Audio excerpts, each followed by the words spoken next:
Son las joyas de nuestros océanos. Es casi como ver un ovni. Son increíbles.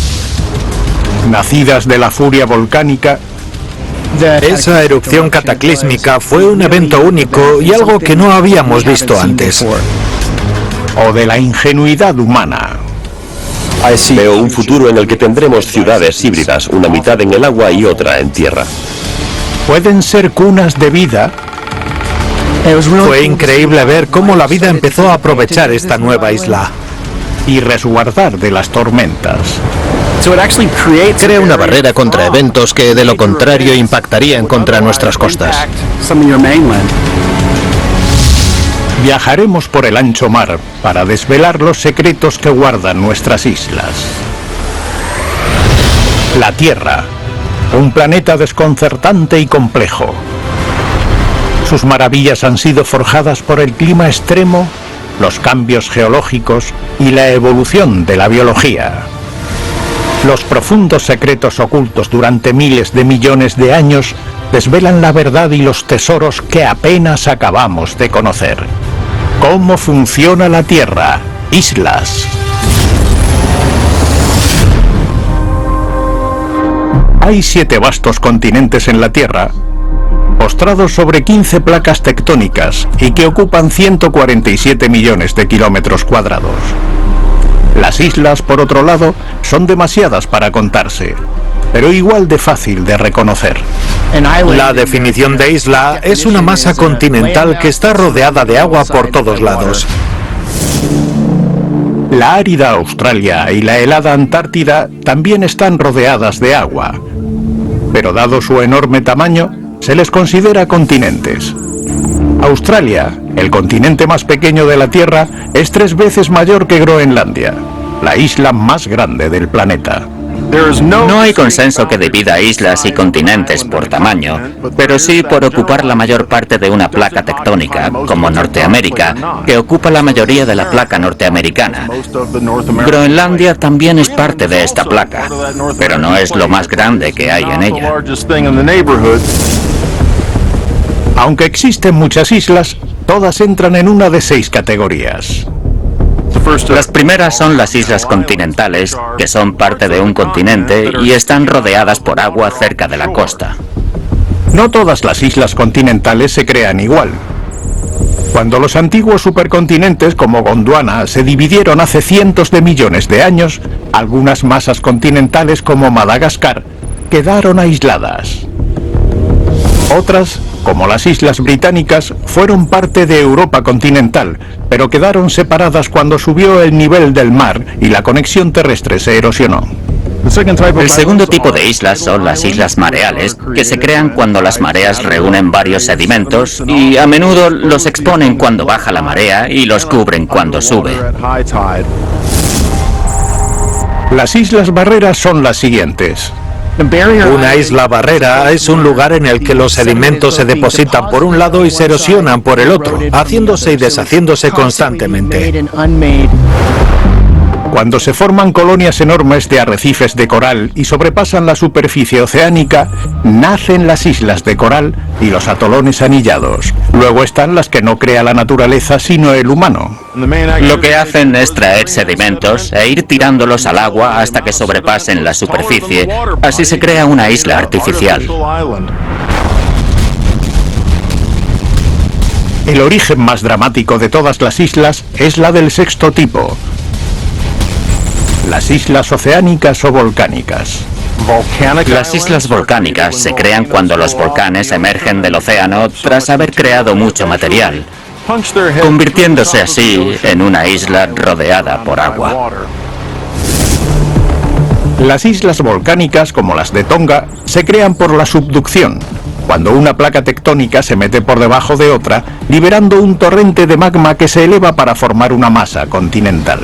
Tonga se encuentra al suroeste del Océano Pacífico, en la zona de subducción llamada el Arco de Kermadec, que se extiende desde Samoa hasta Nueva Zelanda. El arco de Tonga tiene la subducción más rápida del planeta.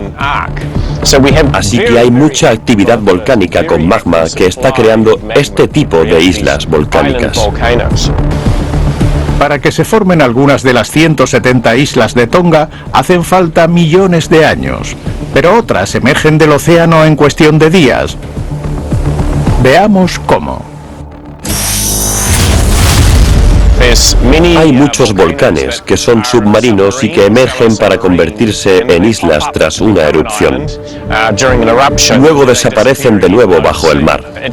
Uno de ellos lo hizo a finales de 2014. En diciembre de 2014, Hunga Tonga y Hunga Hapai están a punto de unirse por el nacimiento de una nueva isla. Estas islas pequeñas eran la punta de un cráter del enorme volcán Hunga Tonga. El 99% del volcán está bajo la superficie. Pero no por mucho. El volcán vuelve a la vida, erupcionando durante un mes. Estas erupciones tienen magma que se acerca a la superficie y que toca el agua del mar. Ahí es cuando ocurren esas explosiones que lanzan estallidos de material al aire. La familia Shin vive cerca de este volcán submarino, en una casa que construyeron en una isla remota. El nombre de la isla es Nomuka y está a unos 66 kilómetros del volcán. Tardamos casi 8 años en hacer la casa. Algunos de los edificios que hicimos son a prueba de ciclones, así que estamos preparados para perder algunas partes tras una tormenta. Pero por muy preparados que estuvieran para tormentas, los Shin no esperaban ver una erupción volcánica. Empezamos a ver una nube en forma de hongo en el horizonte. Y para que se pudiera ver desde aquí, tuvo que ser bastante grande. El magma se amontonó hasta casi 2 kilómetros a lo largo y 1 a lo ancho.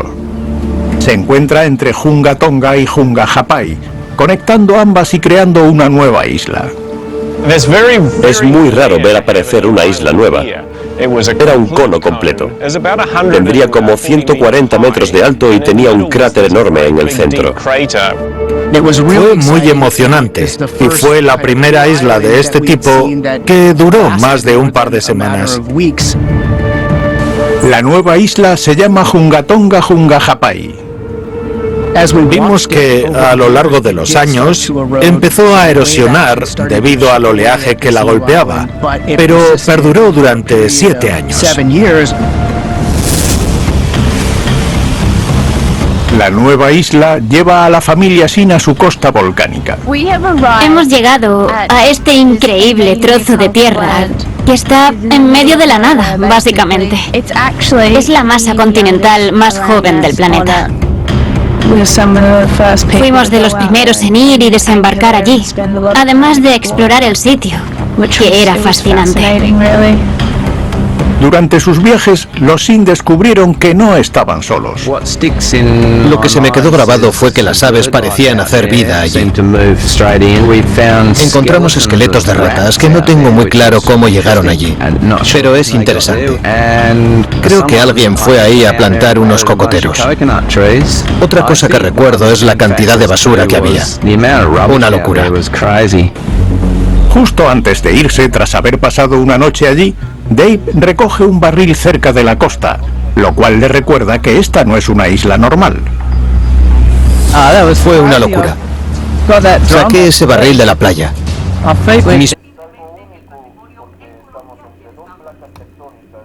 Rápidamente porque me estaba quemando. Salgamos de aquí. ¡Va a estallar! Esas palabras fueron proféticas. A principios de 2022, la nueva isla de Tonga desapareció en un abrir y cerrar de ojos. Hunga Tonga volvió a erupcionar, produciendo una de las mayores erupciones que hemos visto en los últimos 140 años.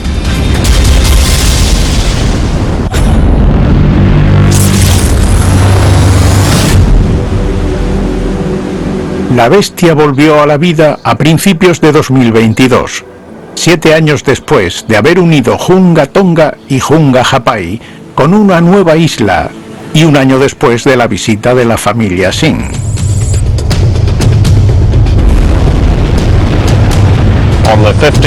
El 15 de enero, Hunga volvió a erupcionar de manera extrema.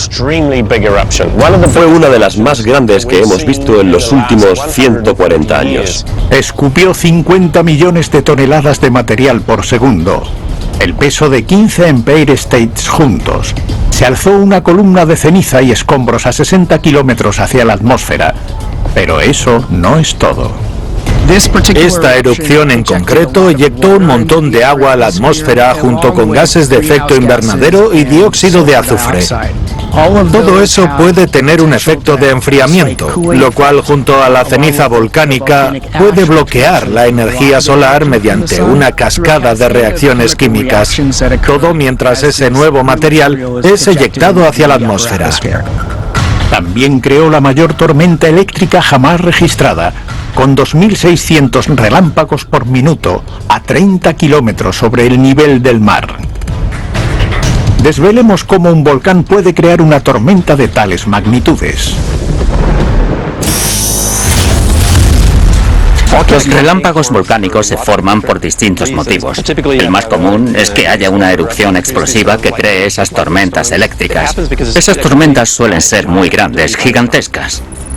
Los relámpagos volcánicos ocurren mayormente en dos lugares: cerca del suelo en nubes de ceniza caliente o arriba en columnas de polvo enfriado.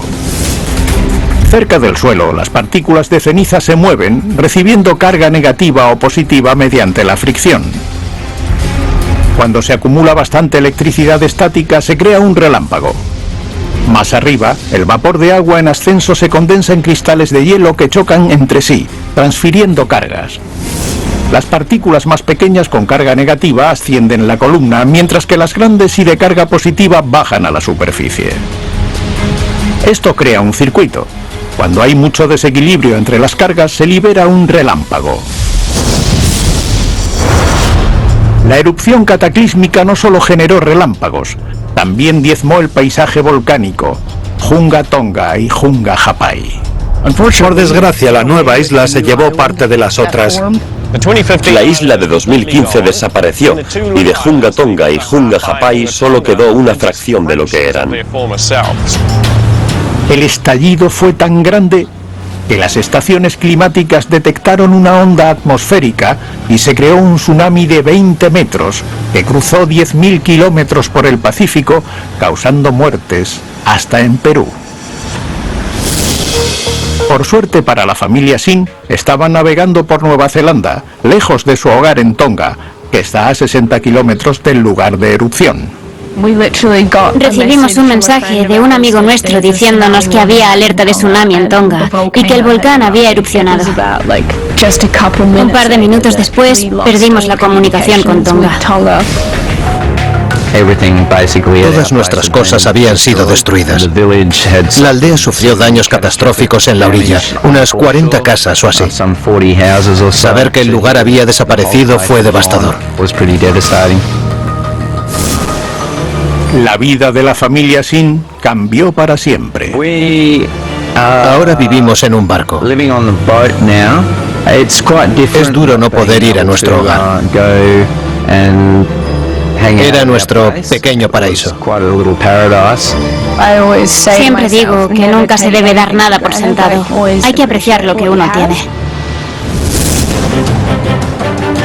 Más allá del cómo, el dónde se forman las islas puede ser un fenómeno climático increíble.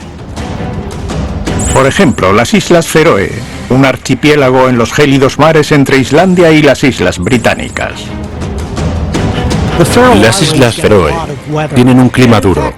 Están dentro de una corriente de chorro atmosférica que pasa por esa latitud y provoca muchas tormentas con vientos muy fuertes. Esos vientos fuertes tienen un gran impacto en una isla en particular. Con menos de 3 kilómetros cuadrados y a 400 metros por encima del océano, Little Demon es tan pequeña que se le considera un islote, pero es conocida por un gran fenómeno climático. Es casi como ver un ovni.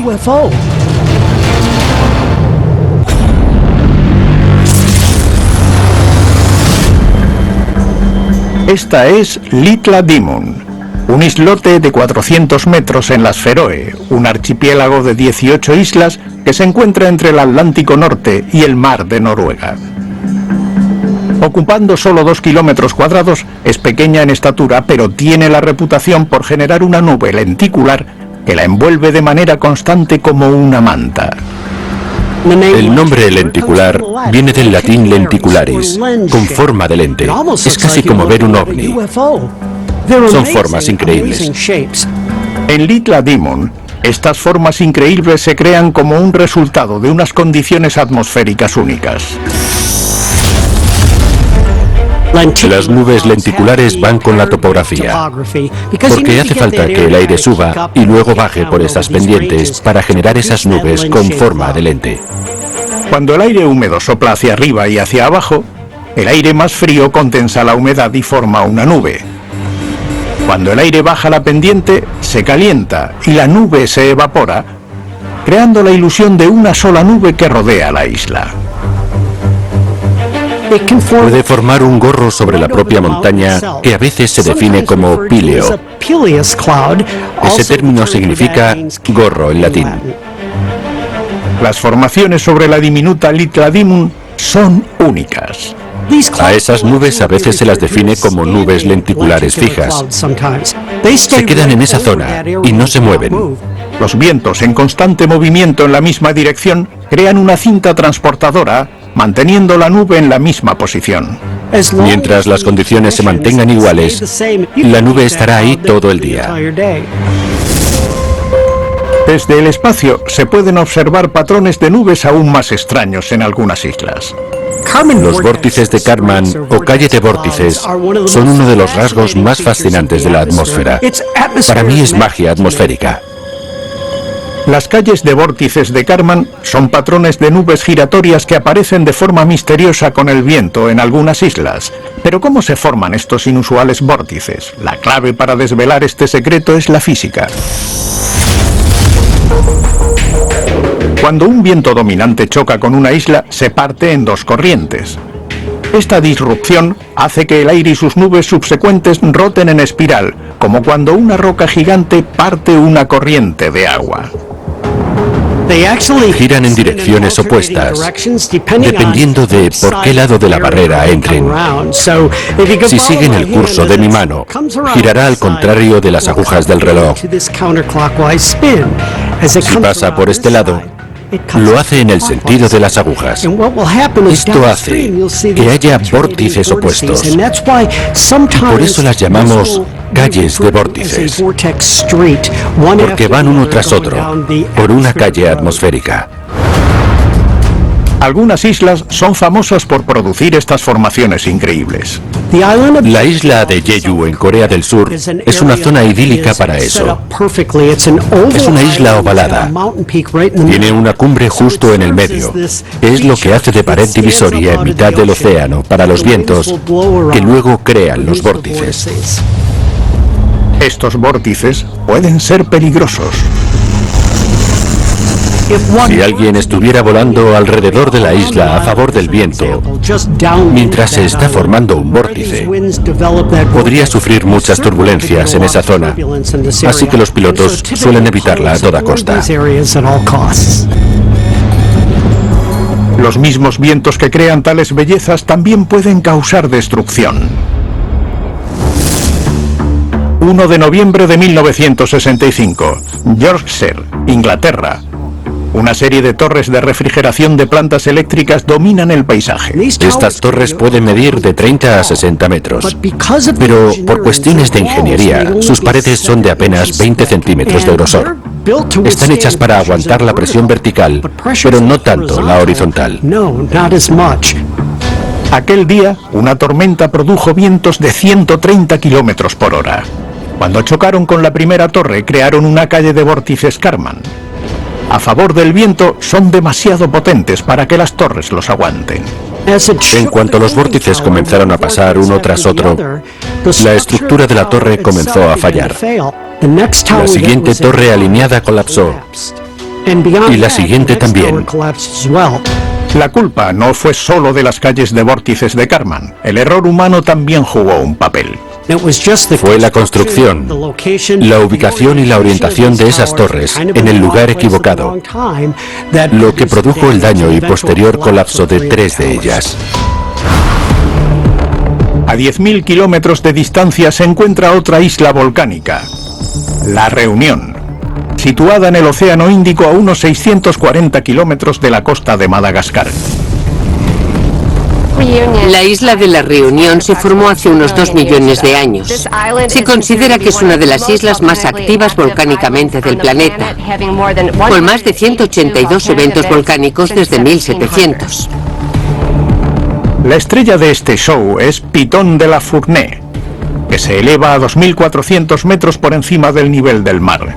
Este volcán es uno de los más activos del planeta, erupcionando una media de cada 9 meses. Su rasgo más distintivo son sus bordes, que miden más de 3 kilómetros de alto. Estos barrancos guardan un secreto que podría devastar el planeta. Veamos cómo. Durante una erupción, el magma en una cámara bajo un volcán sale hasta vaciarla. El apoyo que le da el magma desaparece y el volcán se hunde hacia adentro. A esto se le conoce como colapso de caldera. En La Reunión ocurre en intervalos regulares, a veces tirando trozos enormes del barranco al océano y desplazando enormes cantidades de agua. Durante un colapso de caldera hace 250.000 años, se estima que generó un tsunami de más de 240 metros de alto. Se cree que habrá otro colapso de caldera en los próximos 80.000 años. Eso significa que la parte este de la isla terminará en el océano y posiblemente causará otro tsunami. Un tsunami de 240 metros devastaría las costas y destruiría sus ciudades. Mientras que el inevitable colapso del volcán amenaza nuestro futuro, los visitantes de La Reunión afrontan un claro peligro presente en las aguas de la isla. Tiburones toro. Los tiburones toros son famosos por atacar o incluso matar a la gente. Curiosamente, Piton de la Fournaise podría tener parte de la culpa.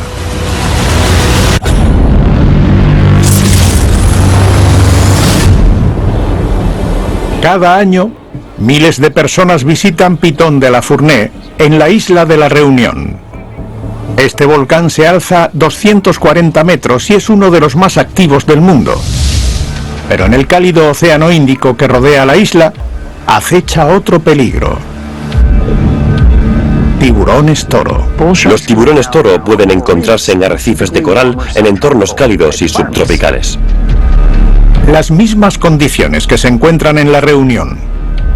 Allí los tiburones toro adultos pueden alcanzar los 3,5 metros y pesar hasta 200 kilos.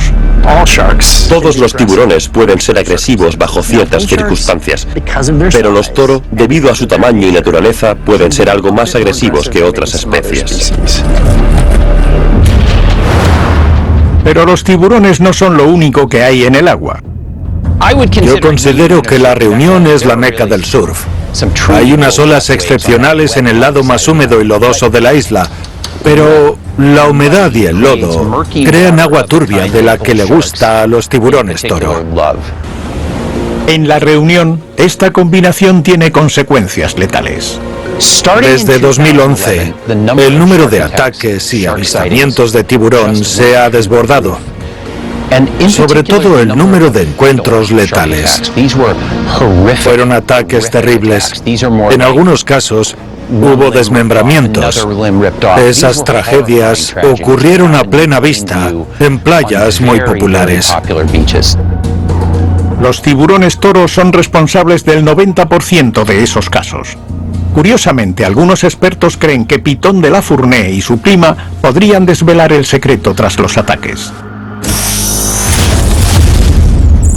La lluvia y las crecidas arrastran los sedimentos del volcán hacia los someros donde acechan los tiburones toro. Esos sedimentos enturbian el agua, dándoles protección y un entorno ideal para cazar y aparearse. En los últimos 8 años ha habido más de 20 ataques, 11 de ellos letales. En 2013, el gobierno de la isla tomó una medida sin precedentes.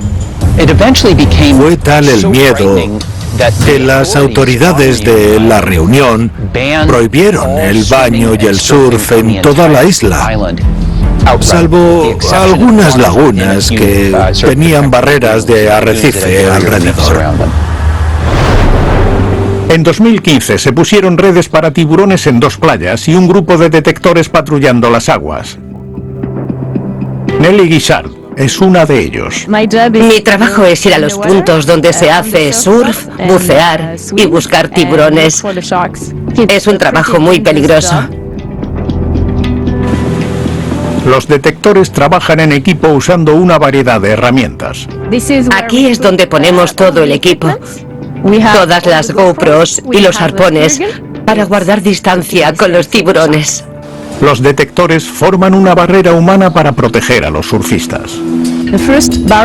La primera barrera son los buceadores.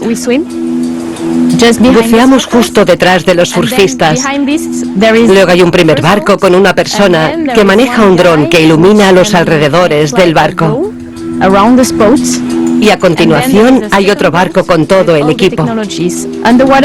Pueden ver a 360 grados bajo el agua con sus cámaras subacuáticas y envían los vídeos por wifi a quienes están en la playa.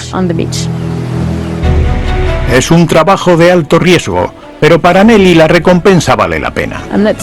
No me da miedo. Espero poder ver un tiburón algún día, sin agresividad ni nada. Mi deber es prevenir y asegurar el bienestar de todos. Los ataques siguieron durante 8 años y de repente pararon. El último ataque de tiburón en La Reunión fue en 2019. No ha habido un ataque desde entonces. El porqué es incierto. En 2023 gran parte de las playas de la isla permanecen cerradas. Creo que ya se puede decir que la crisis de tiburones de La Reunión ya ha pasado. Eso no implica que no vaya a haber una nueva oleada de ataques mañana, pero esta ya se ha terminado. Aunque algunas islas son peligrosas para los humanos, otras nos dan protección contra huracanes, como las Islas Barrera. Las Islas Barrera son largas y lineales, paralelas a la costa. Es un cúmulo de arena que sirve de barrera entre el océano y tierra firme. Estas islas se han ido formando por la geología durante miles de años. Para desvelar cómo estos centuriones costeros protegen la tierra, debemos mirar aquello de lo que nos protegen.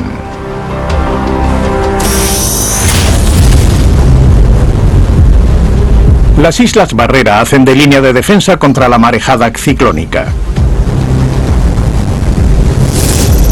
La marejada ciclónica es un ascenso anormal del agua causado por un ciclón tropical. Durante un huracán, los vientos fuertes mueven cantidades enormes de agua hacia la costa.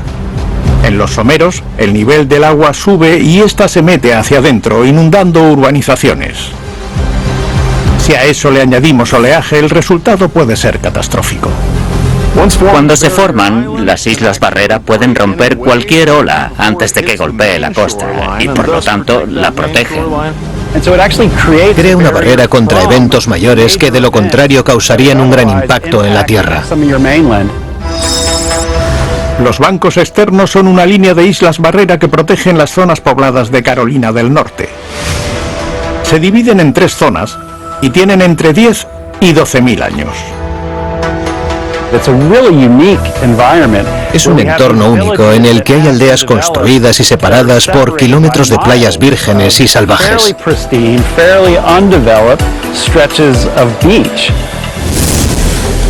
Aunque el clima de los bancos externos es ideal para vivir, su ubicación pone a las islas a merced de los huracanes.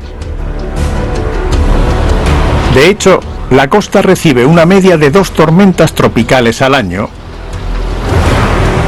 como el huracán Dorian, un monstruo de categoría 5 que primero golpeó las Bahamas en septiembre de 2019 antes de ir al norte. Fue perdiendo fuerza con su ascenso por el este, llegando a los bancos externos el 6 de septiembre como un categoría 1. Los vientos de entre 110 y 140 kilómetros por hora no son nada para los bancos externos. Entonces llegó la marejada. Las olas golpearon el frontal de la isla con una marejada de 2 metros que destrozó 11 kilómetros de carretera. En la isla Ocracoke, la dueña de la tetería, María Holt, y su madre se refugian en un piso encima del negocio. Estábamos viéndolo y era 1 paso, 2 pasos, 3 pasos y ya estaba en la tienda. Y no parecía que fuese a parar. Ahí fue cuando vimos cosas flotando. Horas después, la tormenta empieza a sosegarse. Cuando la lluvia y el viento bajaron un poco, fue cuando empezamos a ver gente, sobre todo bomberos y voluntarios, sacando a la gente con barcos y esquifes. La tetería fue destruida por la tormenta. Estaba inundada. Y el sedimento que se metió olía como si estuvieras en el mar. María terminó reconstruyendo y reabriendo su tetería, pero fue de las pocas que pudo. Más del 70% de los negocios recibieron algún tipo de daño, así que hacía falta mucha recuperación antes de que pudieran reabrir la isla al público. Para quienes eligen seguir viviendo en las islas barrera de los bancos externos, el pronóstico es ominoso. Pienso que los bancos externos están pagando el pato del cambio climático y el ascenso del nivel del mar. Se ven casas cayendo al mar, infraestructuras como grandes autopistas destruidas por la marea, por no hablar de las tormentas con nombre.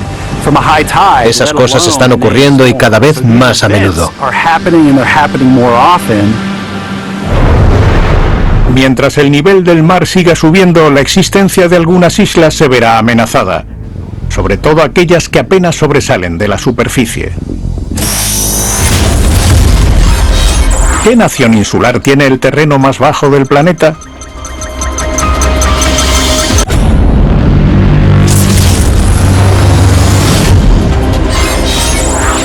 ¿Qué nación insular tiene el terreno más bajo del planeta? La respuesta es las Maldivas.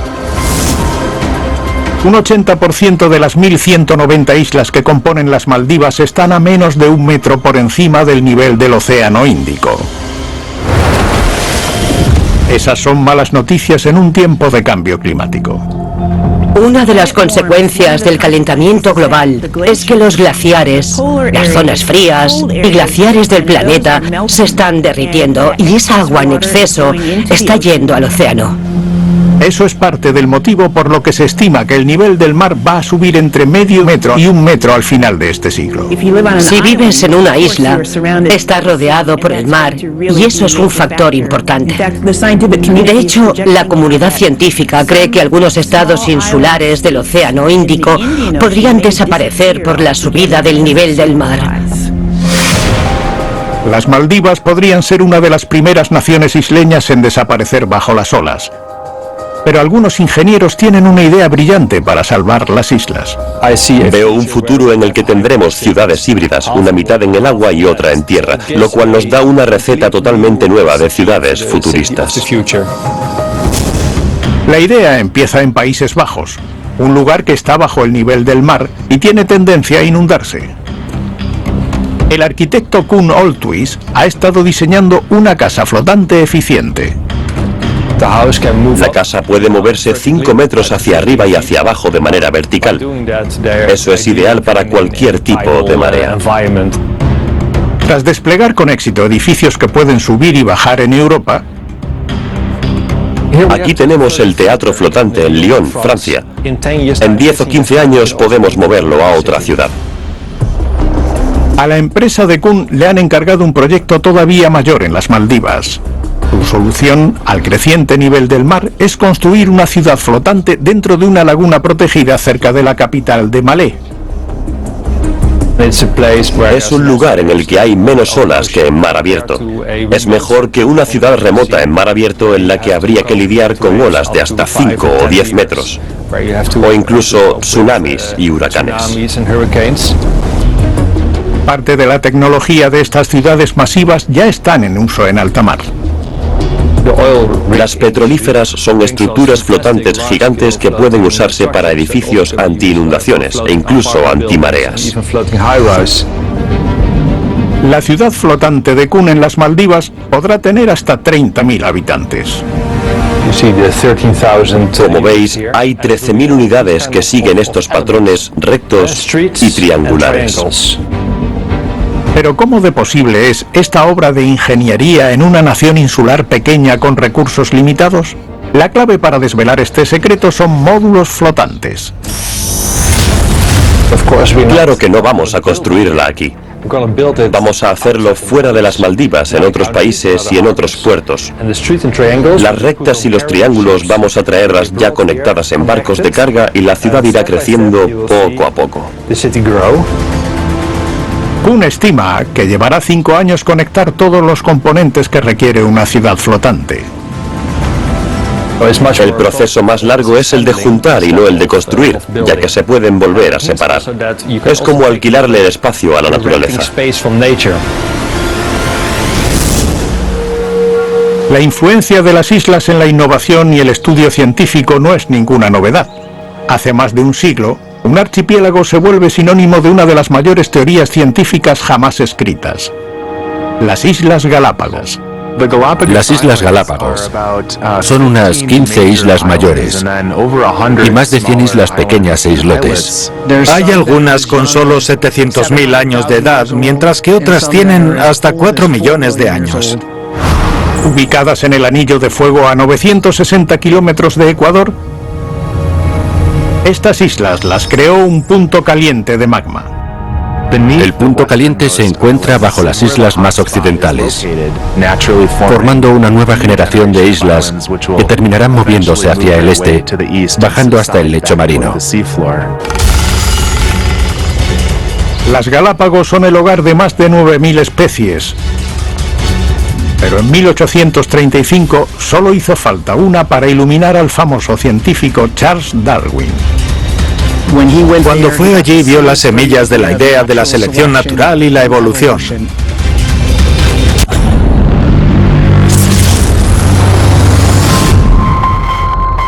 Las Islas Galápagos, un archipiélago volcánico en el Océano Pacífico, está lleno de lugares únicos para explorar. Pero son más conocidas por inspirar la teoría de Charles Darwin sobre la selección natural y la evolución, que publicó en 1859 tras visitar la isla 24 años antes. Cuando fue allí, vio las semillas de la idea de la selección natural y la evolución, porque los pinzones de cada isla tenían un tipo de pico diferente. Los pinzones no viajan entre las islas y cada una tiene una población diferente. Darwin teorizó que los diferentes picos en diferentes poblaciones separadas por el mar fueron adaptaciones al medio para poder sobrevivir. Era selección natural. Estos rasgos se pasaron a sus descendientes, creando una evolución gradual en el pico del pinzón. Esa separación permite que las especies evolucionen de maneras diferentes, mediante la selección natural, impuesta por fuerzas del entorno que les rodea. Darwin no solo vio la adaptación de los pinzones, también en otros animales aislados en islas diferentes. Pero ¿cómo quedaron separadas y varadas por las Islas Galápagos en primer lugar? Las islas están separadas por demasiada agua para que los animales puedan ir de una a otra nadando o saltando. La clave para resolver este misterio se halla bajo el agua. Durante la última glaciación, el nivel del mar era 120 metros más bajo que ahora, y todas esas islitas entre las grandes eran como peldaños que permitían moverse a los organismos.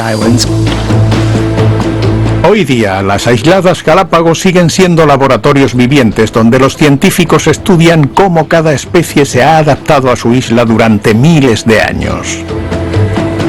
Cada isla tiene su propia especie de tortuga gigante.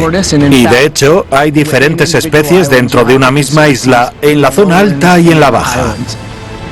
Los delicados ecosistemas del archipiélago Galápagos se benefician de su clima idílico y su ubicación. No es tan húmedo como el resto de trópicos y tampoco es tan cálido. Eso se debe a la circulación oceánica que trae agua fría a la superficie. El agua fría trae nutrientes ricos a la superficie que son las bases de la cadena alimenticia de la isla. Esto las vuelve el comedero perfecto para 32 especies de tiburón, sobre todo para el icónico tiburón martillo. Puede haber cientos de ellos merodeando la costa, pero hay algo que acecha las aguas de las Galápagos y que amenaza su delicado ecosistema cada año. El Niño tiene un impacto muy profundo en las Islas Galápagos. El Niño ocurre en el Océano Pacífico Este, cuando las corrientes cálidas desplazan las aguas más frías. Durante el Niño, las corrientes que traen agua fría rica en nutrientes quedan bloqueadas. Cuando eso ocurre, vemos colapsos en las poblaciones de flora y fauna que depende de ellas, y su recuperación lleva años. Los eventos de El Niño tendrán un impacto mayor que solo en el microcosmos de las Galápagos. Algunas investigaciones sugieren que el Niño será más frecuente e intenso, lo cual podría tener impactos devastadores en el ecosistema de las Galápagos en concreto, pero también en el resto del mundo, donde el Niño afecte los patrones climáticos. Ya sean forjadas en los hornos de la Tierra o por el tiempo y las mareas, las islas nos llenan de maravillas. Son como microplanetas que pueden albergar ecosistemas sin igual. Microcosmos dentro de la Tierra y uno de sus muchos secretos.